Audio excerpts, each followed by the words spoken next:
Bonsoir mesdames et messieurs, merci d'être venus aussi nombreux pour cette conférence Zombie.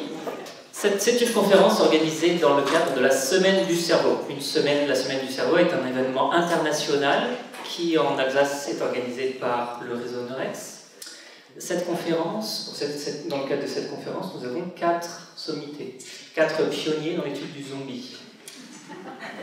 On va le voir, mais d'abord je vais les introduire, c'est-à-dire les présenter plutôt. Nous avons d'abord Madame, alors j'ai des notes pour ne pas dire de bêtises. Nous avons Madame Anne Hirsch, qui est directrice de recherche à l'INSERM, à l'unité 11-14, qui s'appelle autrement neuropsychologie cognitive et physiopathologie de la schizophrénie. Elle est intéressée par les différents états de conscience, et notamment les états de conscience inhérents à la sensation du passage du temps. À ses côtés, M. Jorge Mendoza.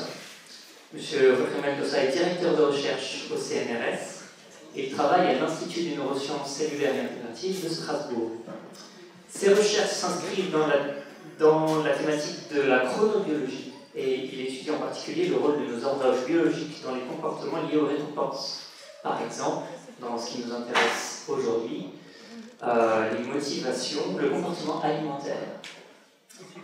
À ses côtés, M. Pierre Bénant, qui est professeur à l'Université de Strasbourg et qui travaille en tant que chercheur à l'Institut des neurosciences cellulaires et intégratives.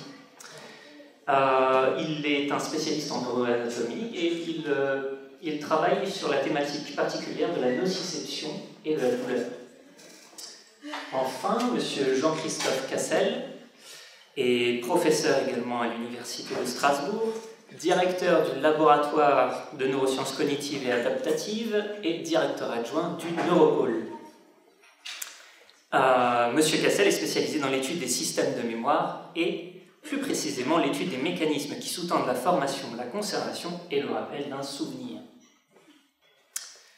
Et finalement moi-même, Laurent Nexon, qui suis docteur en neurosciences et qui participe aux activités de l'association Neurex et qui suis aussi chargé de communication au sein du Neuropôle.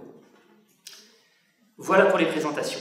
Donc la question qui nous amène aujourd'hui, c'est est-ce que le zombie est un bon modèle d'étude en neurosciences, pour la recherche en neurosciences?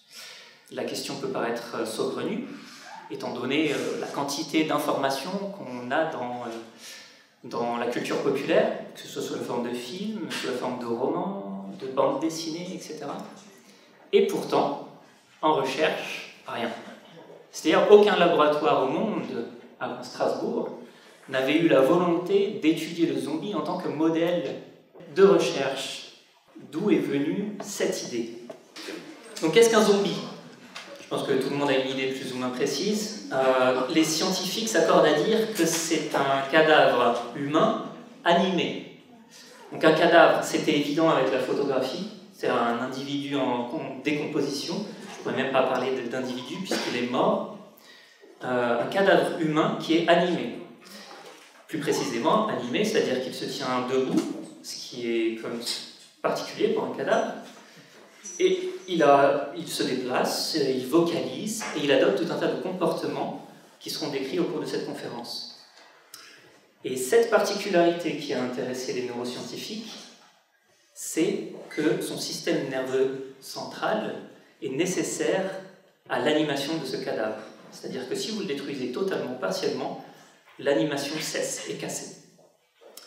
Donc c'est à partir de là que nos chercheurs pionniers ont eu l'idée d'étudier le zombie en laboratoire, puisque le système nerveux central est leur objet d'étude. Alors, la première question que je vais vous adresser, on se connaît, mais je vais vous voyez comme un vrai journaliste. D'abord, une question pour vous, Madame Hirsch. Comment est-ce qu'on étudie le zombie en laboratoire? Alors, j'imagine comme, a priori, c'est un individu dangereux, une créature dangereuse. Est-ce qu'il y a des précautions à prendre en matière de sécurité, d'hygiène? Oui, il y a tout un tas de précautions. Déjà, il faut les attraper, en fait. Et donc, on les trouve devant les bars. De nuit, parce qu'ils sont toujours à la recherche de nourriture. On en parlait beaucoup. Et les gens qui sortent des bars sont ralentis. comme les zombies, donc les zombies ont plus de chances de les attraper. Et donc on va les trouver là et il va falloir les appâter. Et donc on va leur proposer de la chair fraîche. Hein. Et donc ce sont nos étudiants. Hein.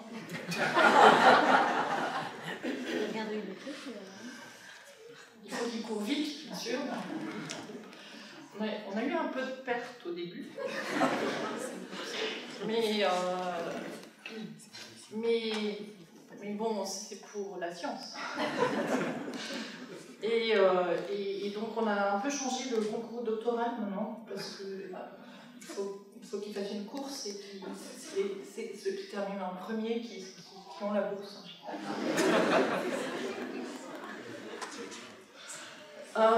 Et donc ils attirent ces zombies.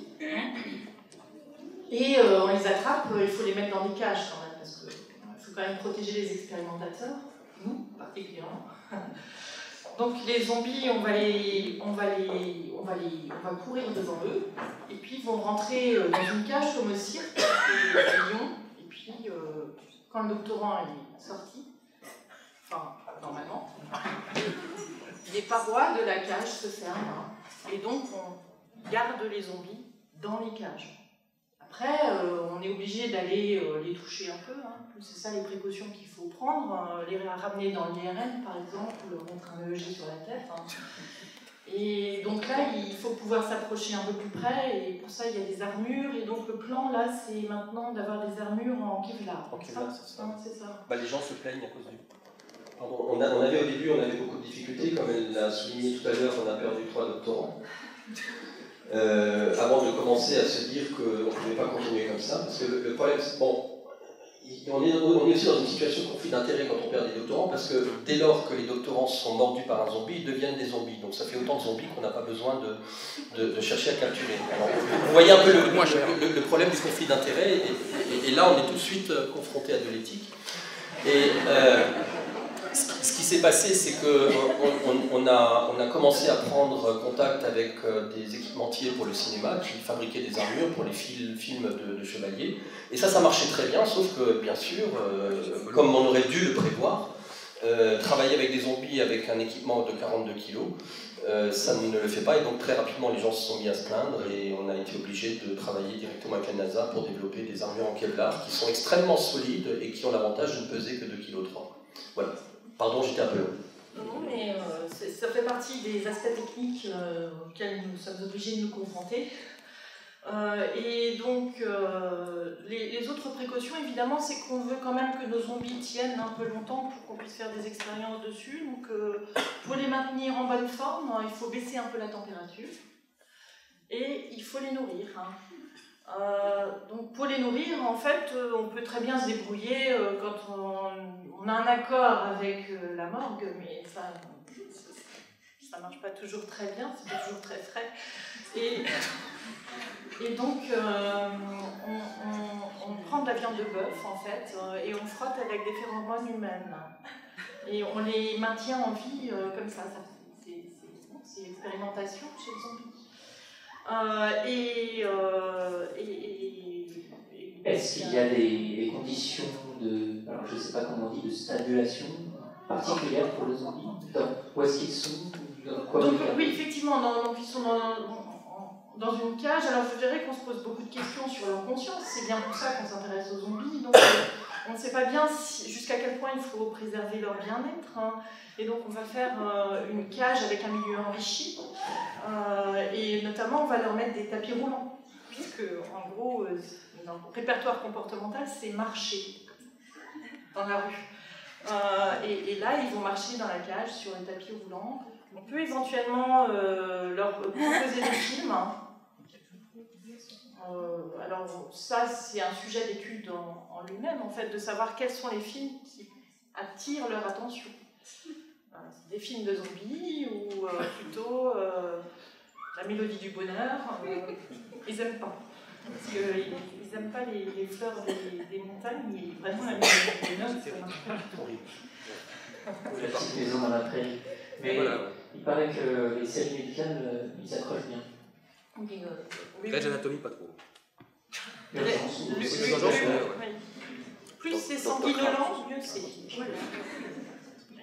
Et d'un point de vue éthique, on a commencé à parler un petit peu d'éthique, est-ce qu'il y a, d'un point de vue législatif, qu'est-ce que la loi dit sur le zombie?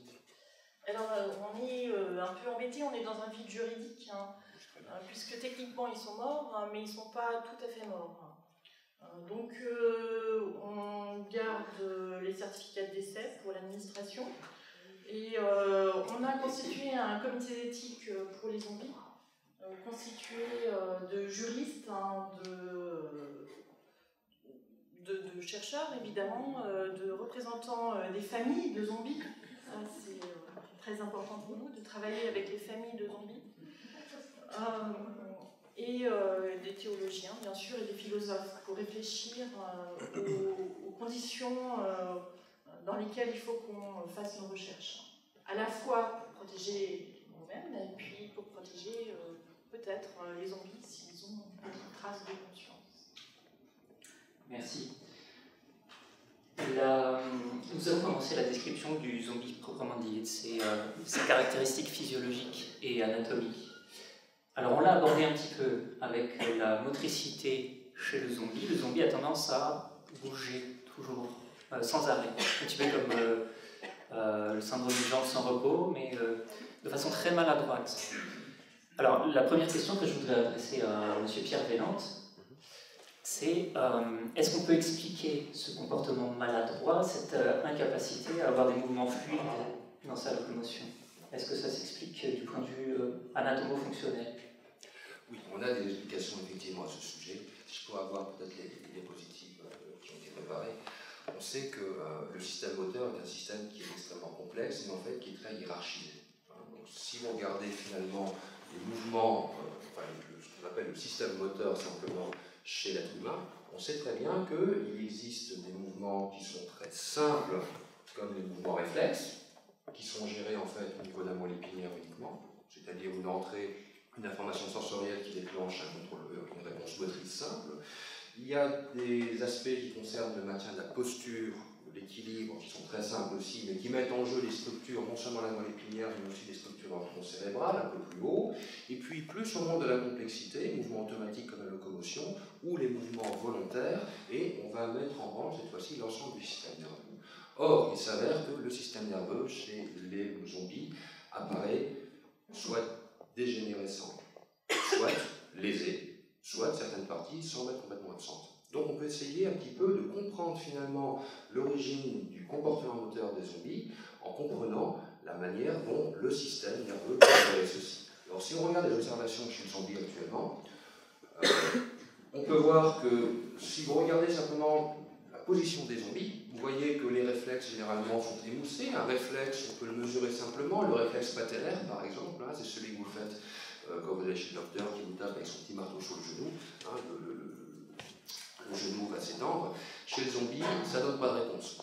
Alors, c'est très difficile. On a essayé au début avec à peu près la même force que chez le docteur, ça ne donne rien. On essaie un petit peu plus fort et là, on casse tout. Généralement, ça rentre dans la chair.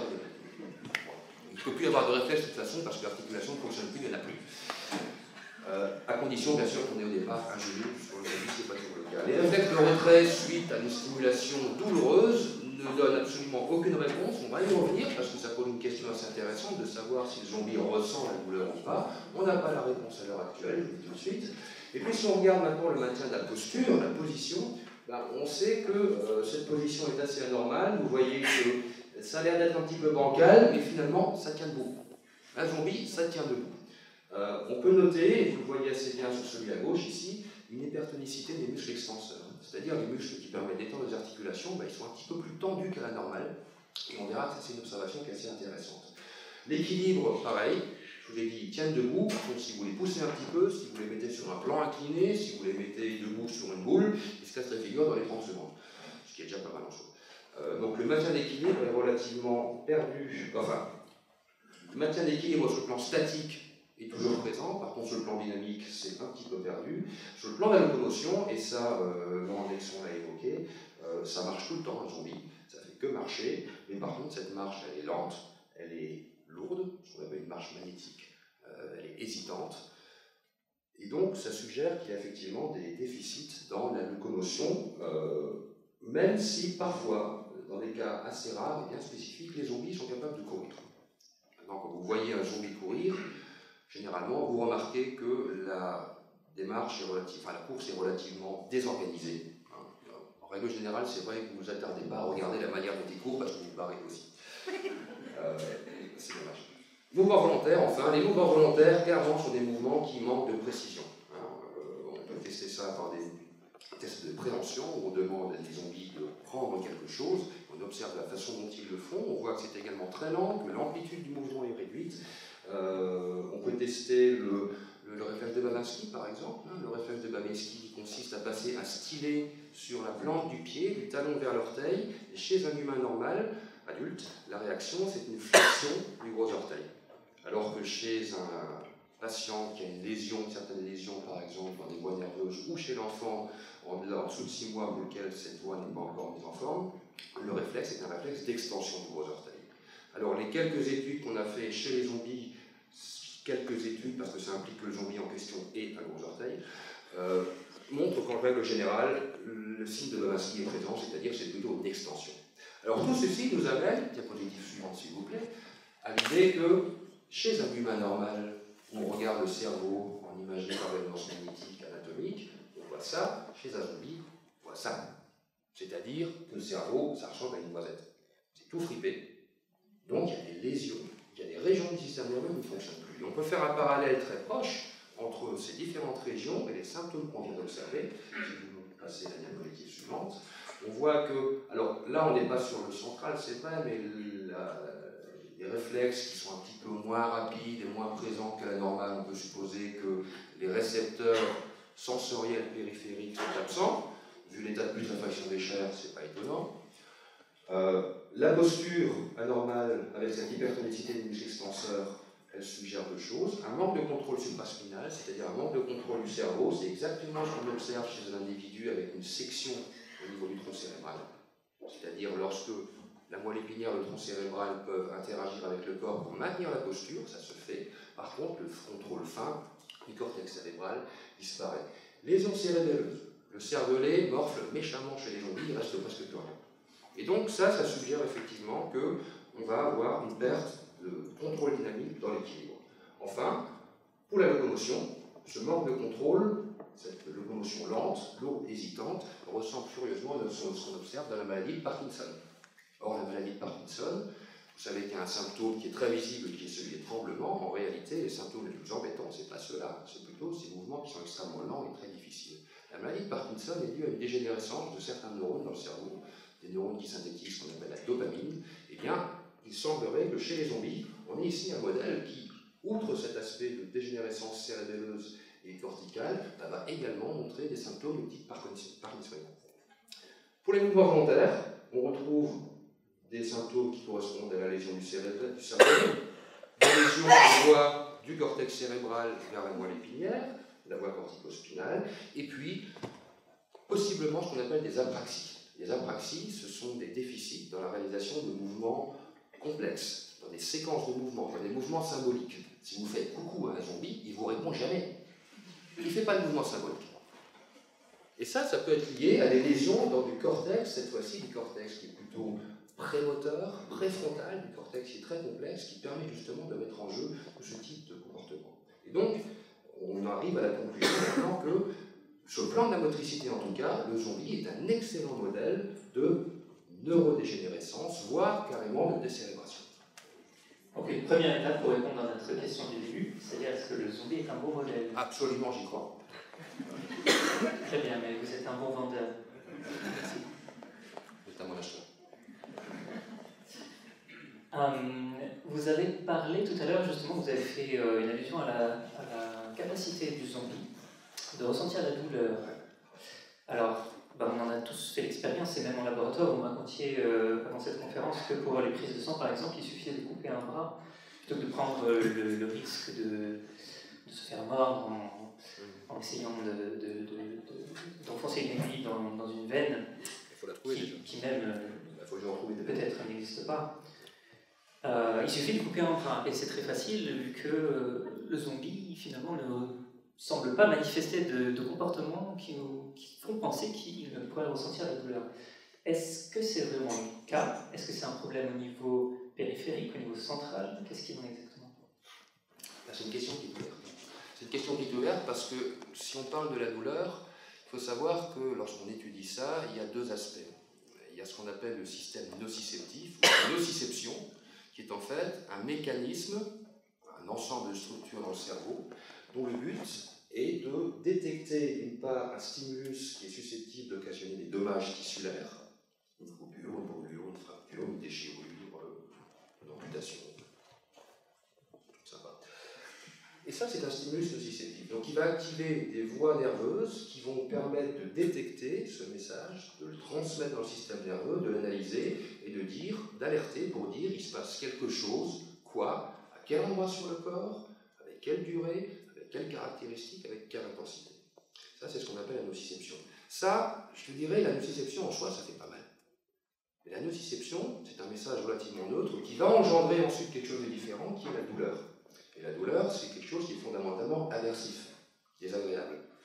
Et cette douleur, elle comporte ce qu'on appelle des composantes affectives, c'est pas bon pour nous, des composantes émotionnelles, on ne se sent pas bien, des composantes cognitives. On s'en souvient, on a des comportements particuliers face à cette douleur. Donc, lorsqu'on étudie la douleur, il faut se poser la question finalement de qu'est-ce qui se passe exactement? Qu'est-ce qu'on est en train de mesurer chez le sujet? Or, cette douleur, elle va être construite au sein de ce qu'on appelle la matrice de la douleur, qui est extrêmement simplifiée ici. Là, vous voyez les flèches, on peut presque suivre les différentes voies. En réalité, c'est un bordel infâme. C'est-à-dire que vous avez énormément de structures qui sont interconnectées, on ne sait pas trop comment ça fonctionne. Chez les zombies, que se passe-t-il? Chez les zombies, eh bien, a priori, comme ça a été dit, ils ne ressentent pas la douleur. Ça peut être un défaut de détection. C'est-à-dire que les récepteurs, au niveau de la peau, au niveau des tissus, sont absents. Encore une fois, vu l'état de putréfaction, c'est pas impossible. Maintenant, ça peut être aussi un défaut d'intégration, c'est-à-dire que les voies nerveuses qui vont intégrer ces différentes informations, il leur manque quelque chose et donc ne vont plus être capables de l'intégrer et de la transmettre, et ça peut être aussi un problème dans la réponse. Et ça, c'est un gros problème, effectivement, parce que lorsqu'on étudie la douleur chez l'homme, on peut demander au sujet combien vous avez mal. Et le sujet va faire une évaluation de cette douleur, une évaluation subjective. C'est en fait la seule véritable évaluation de la douleur. Tout ce qu'on peut évaluer, sinon, c'est quasiment que des réponses. La douleur appartient à ce sujet. Facile avec un humain qui peut verbaliser, avec un bébé, il ne peut pas dire. On doit se baser sur ses réactions. D'accord? Donc, chez l'animal, comme chez le zombie, c'est la même chose. On doit se baser sur ses réactions et finalement, on a accès à une partie de cette histoire et pas à l'ensemble. Si je peux avoir la diapositive suivante, on a testé différentes choses. Je vous l'ai dit, il n'y a pas de réflexe de retrait. Hein, lorsqu'on fait des stimulations, généralement à l'extrémité d'un membre, qui peuvent être des stimulations mécaniques, hein, on peut presser un petit peu, écraser avec une certaine pression, ou utiliser de la chaleur, ou du froid par exemple.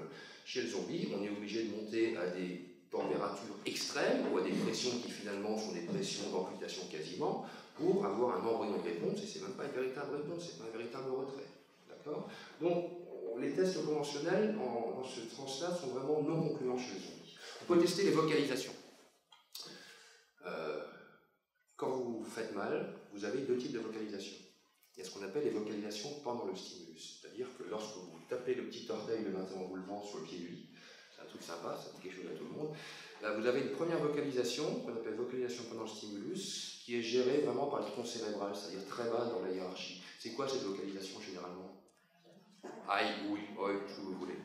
Et après, il y a ce qu'on appelle la vocalisation après le stimulus, qui est gérée par le système émotionnel. C'est quoi ce type de vocalisation? C'est toute la bordée d'injures que vous balancez. Chez le zombie, vocalisation pendant le stimulus, il n'y a rien qui change. On a une espèce d'oral constant, un grognement constant que le zombie émet de toute manière tout le temps. Vocalisation après le stimulus, il n'y en a pas. Le zombie ne jure jamais. Le zombie est très poli. C'est quand même étonnant. Alors, on peut enregistrer chez l'homme également des réponses du système autonome, viscéral. Variation du rythme cardiaque, de la pression artérielle. D'accord? Chez les zombies, il n'y en a pas. On dirait qu'il n'y a pas forcément de circulation sanguine non plus. Mais bon. La seule réponse du système viscéral qui a été observé, je veux dire, qui a été suggéré, c'est par un groupe, une équipe de recherche américaine, il y a 2 ans, qui suggère que suite à une stimulation nociceptive, le zombie pète. C'est-à-dire? Alors c'est pas facile à détecter, parce qu'au départ, un zombie, ça sent pas bon. Alors imaginez pour détecter ça. Et donc ces auteurs ont estimé que c'était un indice assez intéressant de la douleur chez le zombie. Et donc ils ont mis en place un indice qui s'appelle OPF, pour Ordinary Pain Induced Flatulence. Je vous avouerai que c'est un peu étrange. Voilà. Et la plupart des chercheurs de ce domaine s'accordent à penser que la méthode au pif est un petit peu aléatoire.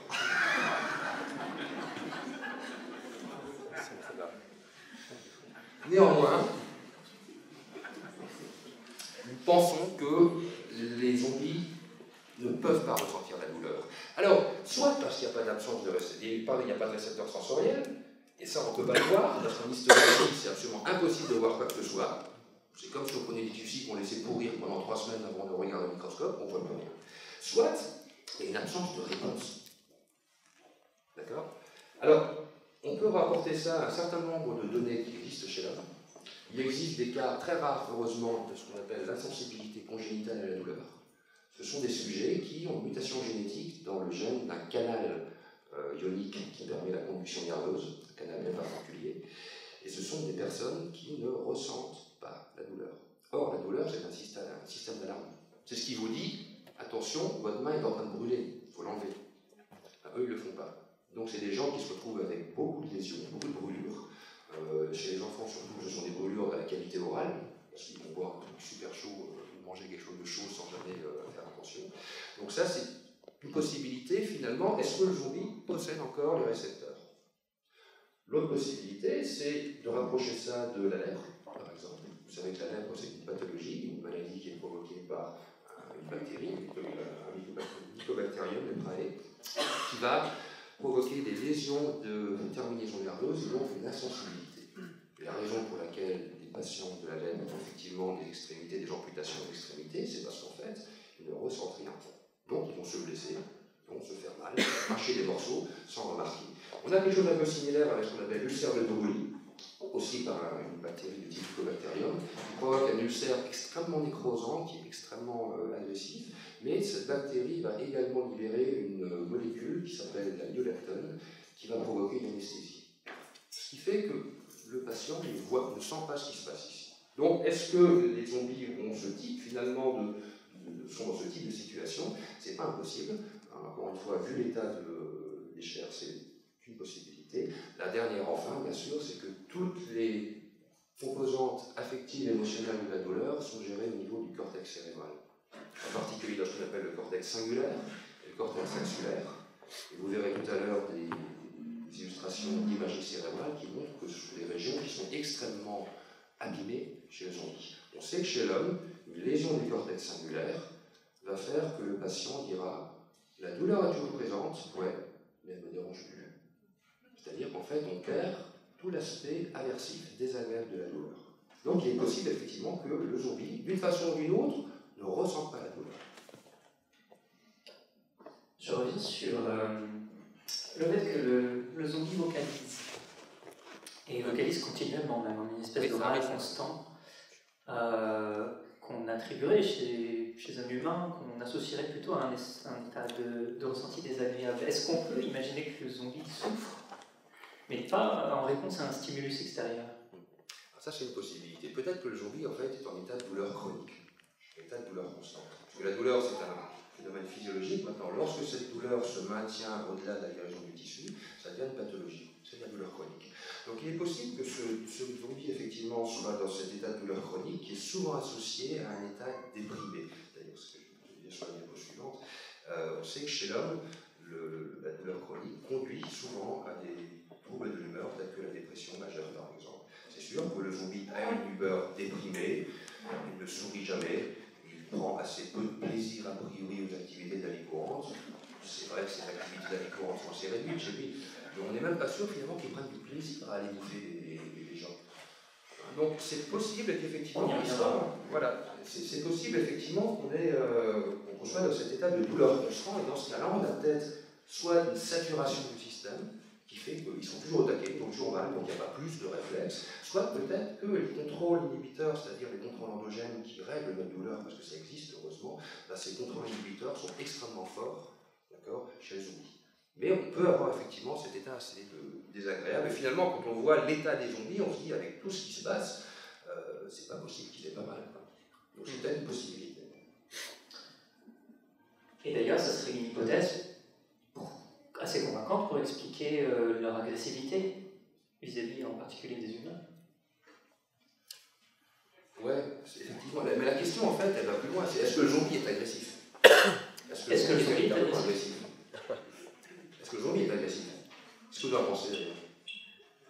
Ouais. Il bouge. Franchement, est-ce que le chat est agressif quand il va aller chercher, il va attaquer vos croquettes ou vos orteils? Diapositive suivante. Donc le zombie, est-ce qu'il est agressif? Alors, la réponse, elle est double. Hein. Alors c'est vrai, quand on voit ça, les zombies qui vont aller se jeter sur des pauvres humains qui traînent ici, ça a l'air extrêmement violent. Qu'est-ce que c'est que l'agression en réalité? L'agression, il y a eu plusieurs hypothèses. Hein. Il y a eu beaucoup de travail d'ailleurs qui a été réalisé à Strasbourg à l'époque par le professeur Pierre Carly sur l'agression. Et on sait maintenant que, ça veut dire la position suivante, qu'il y a un circuit qui va gérer l'agression, et en particulier, central dans ce circuit, va se retrouver une structure qu'on appelle l'amygdale. Ce n'est pas celle que vous avez au fond de la gorge, hein, ça c'est celle que vous avez dans le lobe temporal. Et cette amygdale-là, elle est capable, via des relais, dans l'hypothalamus en particulier, et puis dans le tronc cérébral, ce qu'on appelle la région grise centrale, cette amygdale est capable de produire de l'agression. Alors de l'agression aiguë, d'accord, directe, dans différentes situations. Agression de type impulsive, agression de type préméditée. Mais normalement, cette agression va être sous le contrôle du cortex cérébral. Et ces régions du cortex cérébral préfrontal, indiquées en bleu ici, sont des régions qui en fait vont contrôler l'amygdale. Alors ce cortex préfrontal, lui, il se met en place très tardivement. Alors, anatomiquement parlant, il se met en place comme tout le reste, hein, progressivement. Par contre, sur le plan fonctionnel, il se met en place quasiment à la fin de l'adolescence. D'accord? Alors, maintenant chez le zombie, il faut imaginer les choses. Hein. Ces études, ça serait bien de les faire chez le zombie adolescent d'ailleurs, mais le zombie adolescent, c'est ingérable. Si vous avez déjà eu des adolescents non zombies à gérer, vous imaginez ce que ça peut donner chez le zombie adolescent. Ça sent encore plus mauvais que le sport. Chez le zombie, maintenant, chez le zombie à présent, comme ces régions du cortex préfrontal vont disparaître, celles qui contrôlent cette impulsion agressive, celles qui permettent de dire non, il ne faut pas, c'est pas bien, ces régions-là, elles sont réduites, elles ont dégénéré. Donc effectivement, le zombie a un comportement agressif qui est a priori impulsif, qui est automatique, qui est presque primitif. Ouais, je ne veux pas dire.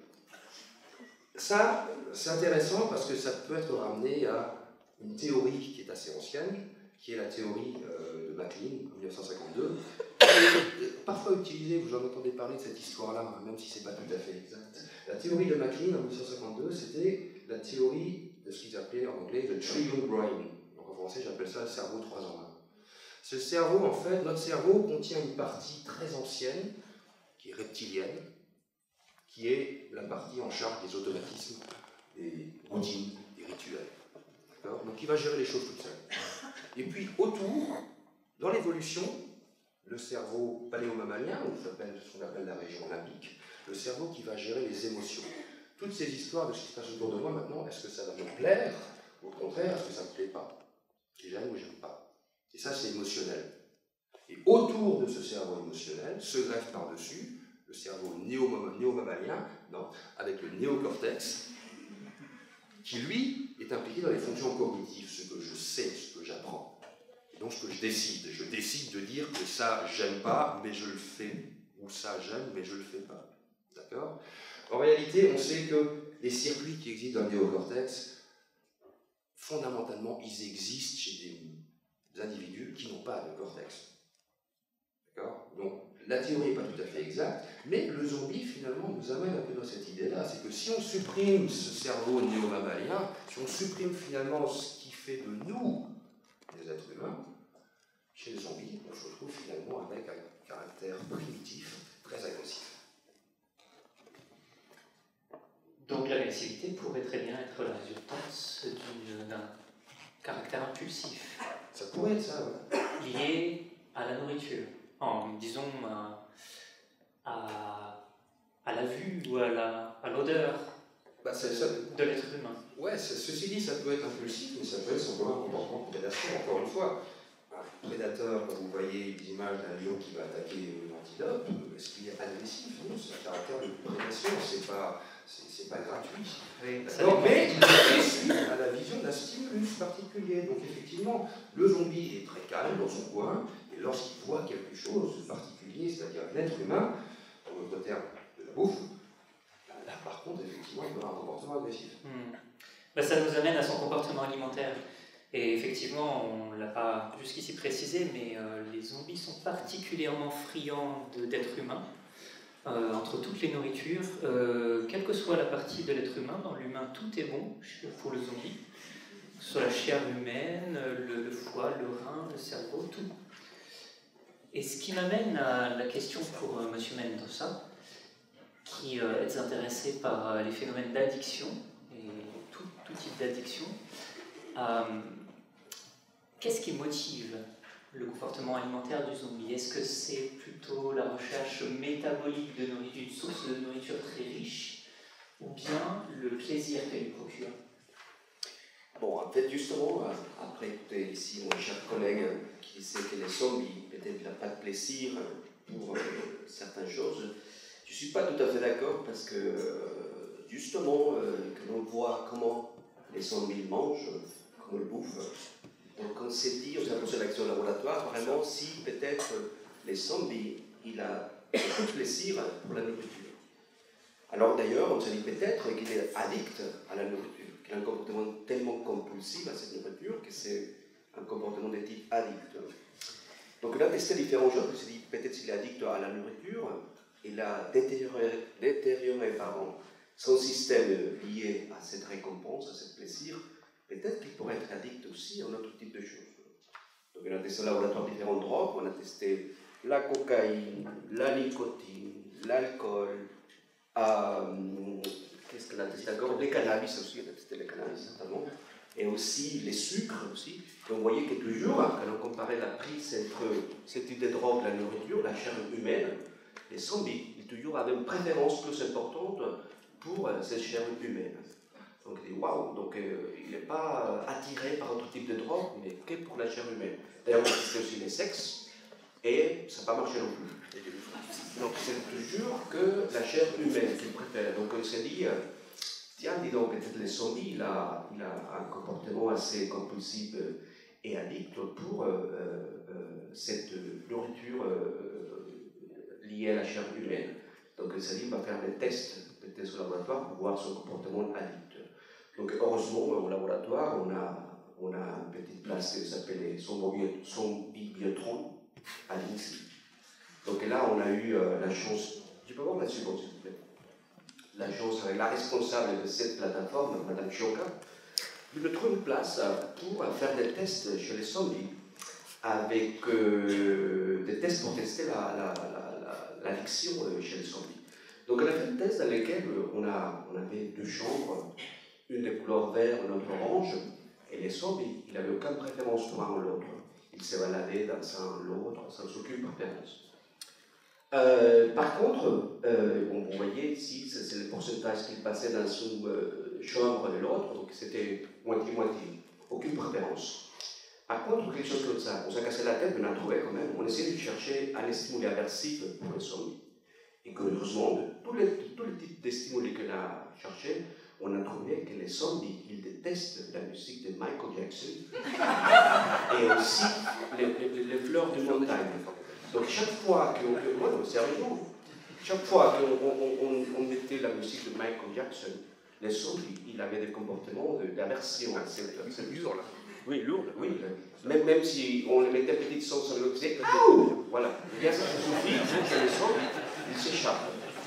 Voilà, vous voyez. Donc voilà, on utilisait ça comme stimuli aversive, et on l'a associé dans la chambre vert. Et on voyait comment les sondes, ils refusaient. Ils s'éloignaient des chambres vertes. Ils passaient beaucoup plus de temps maintenant dans la chambre orange. Vous voyez ici, les pourcentages qu'ils passaient dans la chambre orange, c'était justement pour s'échapper de cette musique de Michael Jackson et de la fleur de montagne. Mais après, on a mis de la chair humaine, du cerveau humain surtout, dans la chambre verte où il y avait cette stimuli aversive. On voyait que les hommes, malgré la présence de cette stimuli aversive, ils venaient voir et chercher la nourriture. Ils supportaient tous ces stimuli aversives pour avoir cette chair humaine, ce cerveau humain. Donc on se dit, tiens, regardez, c'est vraiment un perte de contrôle sur le comportement, donc ça veut dire vraiment un comportement de type addict. Donc il a dit, on ne va pas s'arrêter là, on va continuer quand même à chercher un petit peu plus. Donc on a fait notre test des privations de la nourriture. Il peut voir la suivante, s'il vous plaît. Donc dans cette là, on a mesuré la quantité de chair humaine qu'une zombie mange en 1 heure. Vous voyez, en kilos, on a vu, avant cette test de privation, on voyait qu'en moyenne, les zombies mangeaient 50 kg de chair humaine en 1 heure. Après, on a fait privation de 3 jours de nourriture. On l'a privé de cette nourriture chair humaine pendant 3 jours. Et après cette privation, on l'a exposé de nouveau à cette nourriture chair humaine. Et on a vu un comportement compulsif qu'on appelle en anglais des binge, du manger en des petites périodes assez courtes, une quantité énorme de nourriture. Dans ce cas-là, vous voyez, les 3 minutes après qu'on a exposé à cette nourriture, à cette chair humaine, on a vu que les hommes mangeaient presque 5 kg de nourriture. Les 60 minutes après, ils continuent à manger, ils mangeaient d'une manière compulsive. Donc, c'est tiens, là, c'est vraiment un comportement assez compulsif et addict, mais surtout pour cette chair humaine. Donc, voilà. Donc, les comportements, il est là. Le comportement compulsif, addict, il est là. Qu'est-ce qui se passe dans le cerveau? Donc, la suivante, s'il vous plaît. Après, on a regardé dans les systèmes qui régulent ce comportement compulsif avec les circuits que l'on appelle les circuits de la récompense ou les circuits de plaisir, que mon collègue a tout à l'heure évoqué un petit peu, que c'est lié surtout à une molécule que l'on appelle la dopamine, qui est synthétisée dans ce groupe de neurones dans le cerveau médian. Et cette molécule voyage, ou quoi que l'on stimule récompensante, vers la partie intérieure du cerveau. Donc on a regardé, voilà, regardez ça c'est par imagerie, des groupes de zombies. On avait vu, on les compare avec les cerveaux, l'imagerie du cerveau de personnes toxicomanes. Et vous voyez comment les petites points tournées par des rouges, que c'est cette partie du neurone de la via dopaminergique, qu'il appelle l'artère interventrale vers les noyaux convexes, elle est tellement activée chez les zombies qu'on les présente une image d'un cerveau humain. De la même manière que chez un toxicomane, quand on les présente des images de drogue, comme du cannabis ou de la cocaïne. Donc ça dit waouh! Donc au niveau cérébral aussi, ce n'est pas que le comportement de zombie qui est un comportement de type addict, mais aussi au niveau de son système nerveux central, toute cette région qui régule ce plaisir et qu'ils sont détériorés par l'addiction, ils sont aussi détériorés de la même manière chez les zombies que chez un toxicomane. Donc on s'est dit, c'est quand même super intéressant, mais pourquoi ce comportement est lié qu'à la nourriture? Si vraiment, parce qu'on sait que ce système, il peut être détérioré dans tout type de personnes addictes. Donc on s'est dit, mais pourquoi c'est exactement lié à la nourriture? Donc on allait plus loin, dire, bon, il faut aller chercher dans des autres structures qui régulent des autres comportements comme la prise alimentaire. Donc on allait regarder dans l'hypothalamus. La suivante, s'il vous plaît. L'hypothalamus, c'est une structure à la base du cerveau qui est hyper importante pour différentes fonctions de type très fondamentales, très basiques, comme la régulation de la température, le sommeil, la prise alimentaire, la prise hydrique, les comportements sexuels, etc., la reproduction, etc. Donc on a regardé, et une partie des hypothalamus, ils sont de noms différents de chaque noyau de cette grosse région de l'hypothalamus, et il y a une partie qui s'appelle les noyaux latéraux de l'hypothalamus, on l'appelle les centres de la faim. Parce qu'en stimulation de cette structure, chez une personne, chez un animal, induit la prise alimentaire. Et une autre, un petit peu à côté, qui s'appelle la partie ventromédiale de l'hypothalamus, c'est les centres de la satiété. Donc on s'est dit, tiens, peut-être là, il y a un problème aussi. Donc on avait regardé des coupes des cerveaux d'une personne, d'une humain normale, et vous voyez ici, dans les coupes, une coupe de type coronal, que c'est un petit peu de cette manière, c'est une coupe comme ça. Et vous voyez que ça c'est la taille normale chez l'homme, vous voyez en bleu cette structure qui régule la prise alimentaire et l'autre la satiété en orange. Chez les zombies, on voyait que cette centre qui régule la prise alimentaire, qui induit la prise alimentaire, elle est beaucoup plus grande. Et celui-là qui régule la satiété, le centre de la satiété, il était trop petit ou presque absent. Donc c'est tiens, alors là, c'est un problème hypothalamique, les zombies-là. C'est pour ça qu'ils deviennent hyper attirés et avec un comportement compulsif, surtout pour la nourriture, et qui n'a pas beaucoup d'intérêt pour un autre type de drogue. Donc une fois qu'on était là, dans l'hypothalamus, on s'est dit, tiens, on va aller regarder ailleurs. Parce qu'on avait vu la suivante, qu'une autre partie, toute petite dans l'hypothalamus aussi, qui s'appelle les noyaux suprachiasmatiques, c'est l'horloge biologique, on a vu qu'il n'y avait pas d'horloge là, il n'y avait pas cette partie du cerveau chez les zombies. C'est-à-dire, qu'est-ce qui se passe? Et quand on a remarqué dans les cages du zombie au laboratoire, on a vu qu'il n'y avait pas un rythme d'activité, un rythme d'éveil-sommeil. Les zombies, ils ne dormaient pas. Les zombies, ils étaient actifs tout le temps, 24 heures sur 24 heures. Donc vous voyez ici, par exemple, dans les petites figures du cerveau 24 heures, ça c'est ce qu'on appelle au laboratoire un actogramme d'une personne normale. Une personne qui pendant les jours, les petits histogrammes noirs, c'est le moment que la personne elle bouge. Et bien sûr, on crie, c'est la nuit, c'est quand la personne elle dort. Donc on a un rythme assez bien évident de son activité locomotrice de cette personne. Chez les zombies, on voyait qu'il n'y avait pas de rythme. Les zombies, ils avaient une activité les jours, les matins, donc sans aucune rythmicité. Et ça, c'est à cause de que cette horloge biologique dans les zombies, il n'existait plus du tout. Il était absent. Vous pouvez le voir, c'est une petite bulle violette qu'on voit chez le cerveau, dans les cerveaux humains. Chez les zombies, il était totalement absent. Par contre, quelque chose que j'ai dit, tiens, comment on pourrait faire que cette zombie il manifeste une activité rythmique? Et quelque chose qu'on a fait, on l'a synchronisé à l'heure d'accès au repas. Qu'est-ce qu'on a fait? Simplement, on lui donnait la chair humaine tous les jours à la même heure. À la même heure, on lui donnait la chair humaine. Et quelque chose qu'on a vu, c'était qu'il avait une réorganisation de son activité, comme vous pouvez le voir là. Donc les zombies, il commençait à devenir rythmique dans son activité. Il anticipait l'heure à laquelle la nourriture allait arriver. Et donc il commençait à montrer un rythme d'activité locomotrice.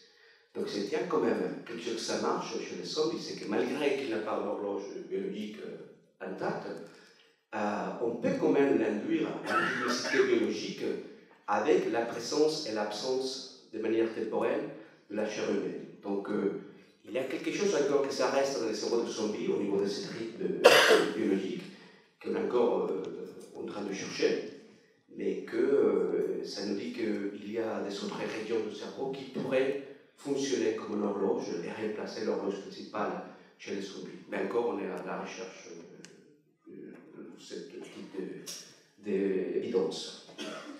Mais c'est quand même une sacrée preuve que le zombie peut avoir, disons, être sensible à l'aspect temporel de son environnement, avec un stimulus assez fort. Oui, évidemment. Ce qui nous amène très logiquement au travail de Mme Pirch, qui vous intéressez à la conscience liée à la sensation de la perception du temps. Est-ce que vous avez fait ce genre de travaux chez le zombie? Oui, absolument. Alors nous, on a vite compris que les travaux sur le zombie ne nous aideraient pas sur la pathologie sur laquelle on travaillait avant. Hein. On ne travaille plus, mais on travaillait sur la schizophrénie avant, mais les schizophrènes ne sont pas agressifs du tout. Ils auraient plutôt tendance à se faire manger par les zombies, en fait. Et donc le zombie n'est absolument pas un modèle de schizophrénie, il faut oublier ça absolument. Par contre, on peut vraiment se poser la question, on s'est intéressé aux zombies et on a beaucoup travaillé avec les familles, je mentionnais tout à l'heure. Hein. Les familles ont parfois rejettent le membre de leur famille qui est devenu zombie, ils ont un petit peu peur parfois. Mais certains voient une étincelle dans leur regard qui leur fait penser que leur membre de famille est toujours conscient, les reconnaît. Et donc on essaye vraiment de voir, et vous avez vu dans les travaux d'avant, il y a peut-être quand même au moins un plaisir ou une conscience une souffrance même, on a évoqué. Et donc on veut savoir s'il y a une trace de conscience chez les zombies. Et donc c'est pour ça qu'on s'intéresse au passage du temps, parce que c'est une manière, alors c'est pas du tout la première bière en fait.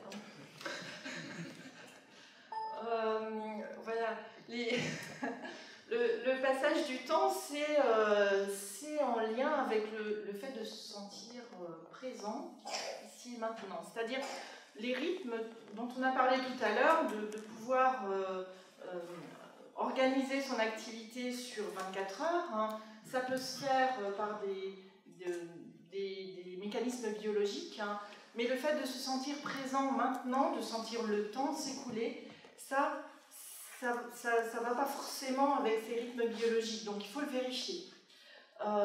Et donc, on essaye de vérifier si les zombies bénéficient du passage du temps. Est-ce qu'ils sentent le passage du temps? C'est notre question. Évidemment, on ne peut pas leur demander, mais diapositive suivante. On a une procédure expérimentale qu'on a adaptée à nos zombies. Parce qu'on sait que quand le temps passe, hein, comme par exemple quand vous devez démarrer une course, vous attendez le coup de pistolet. D'accord? Vous êtes prêts? Vous êtes sur les starting blocks, hein, et vous attendez le coup de pistolet pour démarrer. Et plus le temps passe, plus vous allez être prêt. Vous voyez? Plus le temps passe, plus l'attente augmente, hein, et plus le temps de réaction diminue. D'accord? Donc, plus un stimulus tarde à venir, plus le sujet l'attend et mieux il est préparé. Et ça, on l'a adapté à nos zombies. Donc, diapositive suivante, oui, et le point important évidemment, c'est qu'on a montré antérieurement dans nos travaux d'avant qu'il y avait un lien effectivement entre la capacité d'attendre, hein, et le fait de se sentir présent. Hein, vous voyez la courbe rouge là, c'est nos sujets qui ne se sentent pas présents, eh bien, ils n'arrivent pas à bénéficier du passage du temps, alors que les autres, ils ont leur temps de réponse qui diminue avec le temps qui passe. Et donc, comment on a adapté ça à nos zombies? Alors, avez-vous une idée? Allons-y. Donc, on a toujours ce système de cage avec des portes qui peuvent se lever.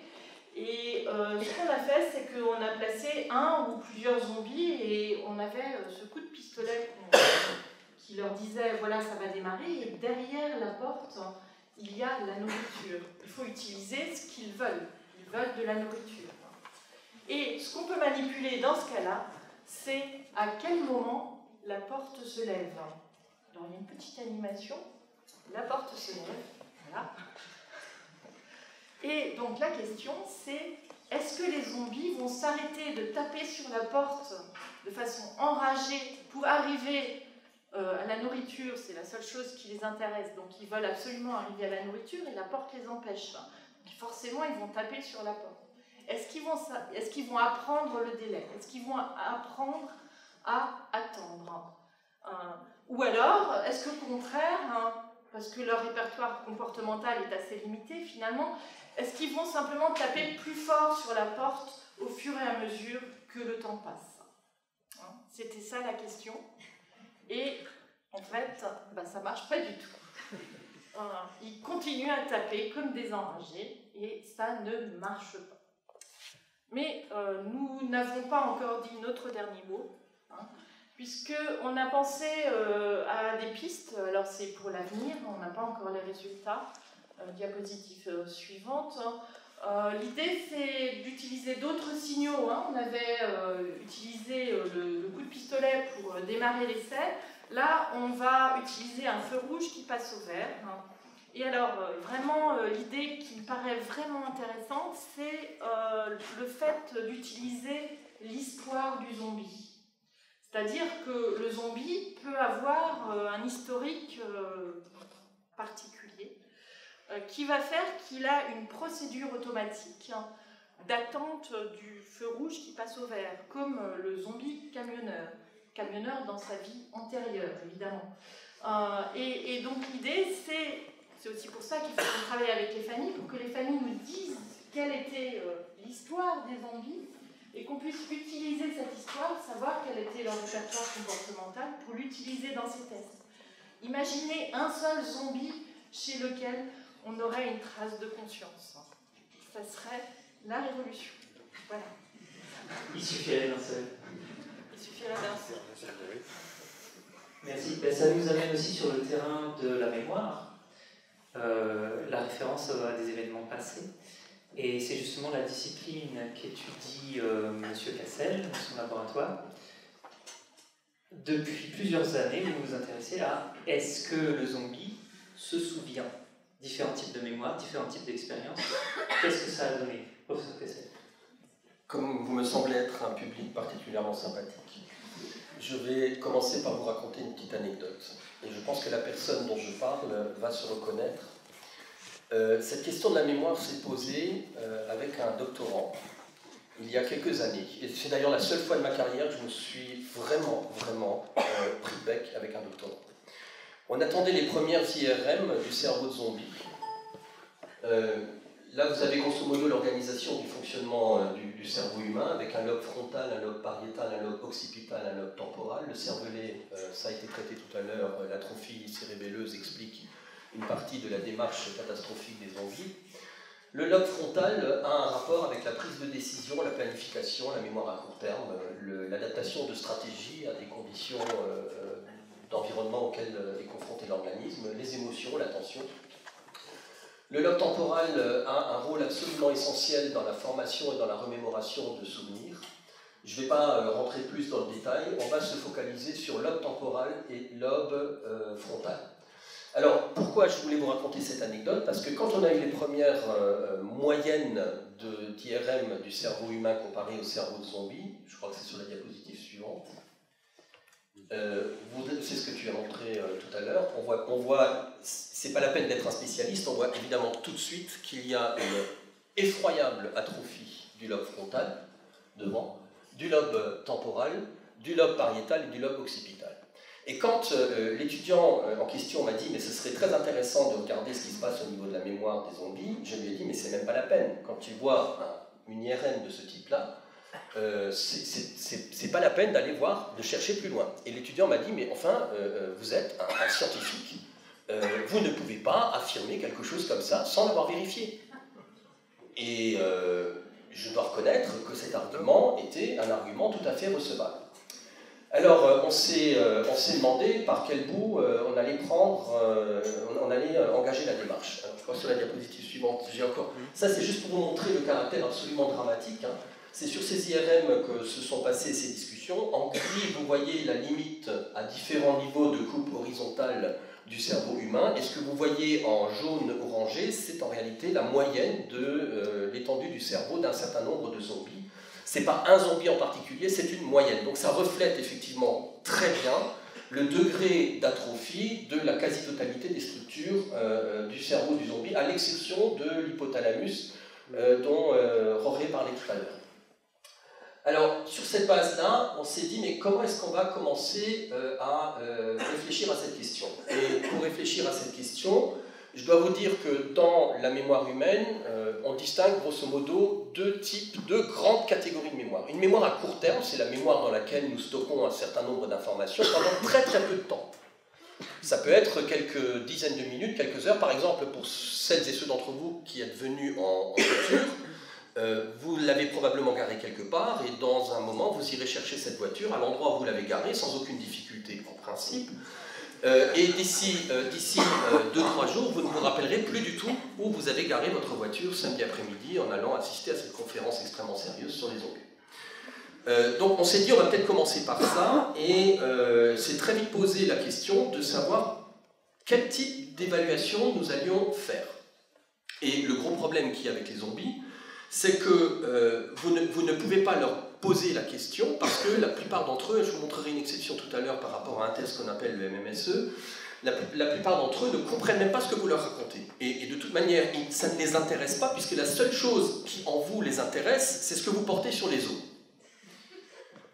Et ils sont totalement focalisés, obnubilés par cette possibilité de trouver un moyen pour essayer de vous dévorer. Et comme ils sont particulièrement stupides, ce moyen, ils ne peuvent pas le trouver. Bon, bref. Donc, mais voilà, je voulais suivant, s'il vous plaît. Alors, ça c'est pour la partie spatiale. Donc, la partie mémoire à court terme, on n'a absolument pas trouvé d'autres possibilités que de leur montrer un endroit. Alors, c'est un petit jeu qui se fait avec des vers dans certaines fêtes foraines.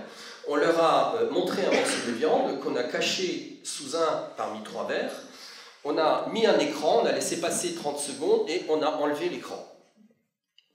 Eh bien, il procède au hasard. Il trouve le bon vers, c'est-à-dire celui où il y a le morceau de viande qui est dissimulé, 1 fois sur 3. C'est-à-dire qu'ils font un choix totalement au hasard. Donc, ils ne se rappellent pas. La deuxième expérience que nous avons faite, je dois vous dire que le doctorant en question, il s'appelle Johan, mais c'est pas grave si je divulgue son prénom, parce que lui, il s'est reconnu, vous ne savez pas qui il est. C'est celui qui sourit le plus en ce moment. La deuxième question qui s'est posée, c'est le lobe temporal. Alors, lui me disait, mais enfin, il y a quand même un problème. Vous prétendez, depuis on se tutoie, mais à l'époque c'était le vouvoiement qui s'imposait, vous prétendez qu'il n'y a pas de possibilité de trouver de la mémoire dans un zombie, et pourtant il y a quand même quelque chose qui devrait vous intriguer. Parce que l'endroit qu'il préfère, vous l'avez peut-être entendu tout à l'heure, ils n'aiment pas l'alcool. Ils adorent la chair humaine. Mais ils aiment bien quand même lorsque cette chair humaine est légèrement piquante comme ça. Vous voyez Marinée. Pas franchement marinée. Ou alors quelque chose qui pourrait relever de cela. Et on les retrouve systématiquement devant les sorties des boîtes de nuit. Ce côté un peu parfumé particulier, whisky, cognac, attention l'abus est dangereux, on ne sait jamais, whisky, cognac, cocaïne, cannabis. Donc ce petit parfum, ce petit plus, ils l'aiment bien, et c'est la raison pour laquelle ils vont de manière privilégiée chasser devant les boîtes de nuit. Sauf que pour chasser devant une boîte de nuit, il faut savoir comment y aller. Il faut s'engager dans un processus de navigation, dans un environnement que d'une manière ou d'une autre, on connaît. Sinon, ce n'est pas possible. Or, cette navigation chez l'humain, on sait qu'elle implique une structure qui est située dans le lobe temporal, qui s'appelle l'hippocampe. Alors, ce n'était pas très difficile de la nommer. Une fois que vous la disséquez en suivant les pointillés dans le cerveau humain, vous vous retrouvez avec une structure qui est montrée sur la diapositive, la figure du bas à gauche, et ça ressemble comme 2 gouttes d'eau au poisson, l'hippocampe. Donc, cette structure est une structure qui contient tous les réseaux neuronaux qui nous permettent d'intégrer l'organisation d'un certain nombre d'éléments dans notre environnement spatial, de nous en forger une représentation et d'en garder un souvenir. Et ça, on le sait depuis les travaux de John O'Keefe qui ont été publiés pour la première fois en 1971. John O'Keefe, qui d'ailleurs pour ses travaux a eu le prix Nobel de physiologie ou de médecine avec Mike Britt et Edward Moser en 2014. John O'Keefe avait descendu dans l'hippocampe de rat des électrodes et il s'est aperçu que certains neurones de cet hippocampe présentaient une augmentation extrêmement importante de leur fréquence de décharge lorsque le rat se trouvait à un endroit précis de son environnement. Et toujours lorsque le rat se trouvait à cet endroit et jamais lorsqu'il était à un autre endroit de cet environnement. Et quelle que soit la manière dont il arrivait à cet endroit, ces neurones s'activaient lorsque le rat passait sur ce qu'on a appelé par après un champ d'activité de la cellule de lieu. Donc, très logiquement, on s'est dit on va descendre des électrodes dans l'hippocampe de nos zombies Et on va les laisser se balader dans leur environnement en enregistrant. Alors à l'époque où O'Keeffe faisait ces enregistrements, les électrodes étaient connectées à un amplificateur et à un système d'enregistrement par des câbles. Aujourd'hui, on peut faire ce type d'expérience, et fort heureusement, parce que pour les zombies, ça serait juste inconcevable d'imaginer qu'ils puissent se balader avec un câble, ils auraient tout arraché très vite. On leur implante les électrodes à demeure, et on les laisse se promener, et on enregistre avec un système de communication sans fil entre le système d'enregistrement et le système de collecte de l'activité électrophysiologique et le système d'enregistrement.